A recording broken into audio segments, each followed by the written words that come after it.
அன்னைக்கே முத்தமிழர் கலைஞர் முதல் தலைமுறை பட்டதாரிக்கு ஒரு இடஒதுக்கீடு வழங்கினார் என்று சொன்னால், இன்றைக்கு தமிழ் புதல்வன் திட்டத்தின் மூலமாக பிள்ளைய கல்லூரியில் படிக்க வைங்க, நான் மாதம் 1000 ரூபாய் தருகிறேன் என்று சொல்லக்கூடிய ஒரு முதலமைச்சரை இன்றைக்கு நாம் பெற்றிருக்கின்றோம். அன்னைக்கே பொம்பளை பிள்ளைங்க தரிசி வீட்டோட வைக்காதீங்க, 8வது வரைக்கும் படிக்க வைங்க, நான் 5000 ரூபாய் தரேன், 10வது வரைக்கும் படிக்க வைங்க, திருமண உதவி 15000 ரூபாய் தரேன், 12வது வரைக்கும் படிக்க சொல்லுங்க 25000 ரூபாய் தரேன் என்று கலைஞர் இன்றைக்கு சொன்னார்.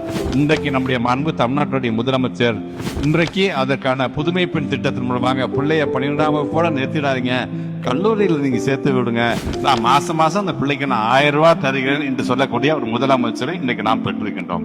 அன்றைக்கு சத்தான உறவை நம்முடைய முத்தமிழ் கலைஞர் முட்டையோடு வழங்கினார் என்று சொல்லும் பொழுது, இன்றைக்கு ஒட்டுமொத்தமாக உலகத்திற்கே எடுத்துக்காட்டாக இருக்கின்ற காலை உணவு திட்டத்தை கொண்டு வந்து கிட்டத்தட்ட ஒவ்வொரு நாளும் 20 லட்சம் பிள்ளைங்க வயிறார சாப்பிட்டு பள்ளிக்கூடத்துக்கு வர்றாங்களே, அந்த திட்டத்தை கொண்டு வந்தது நம்முடைய தமிழ்நாட்டு முதலமைச்சர் என்பது நீங்களாம் மறந்திருக்க கூடாது.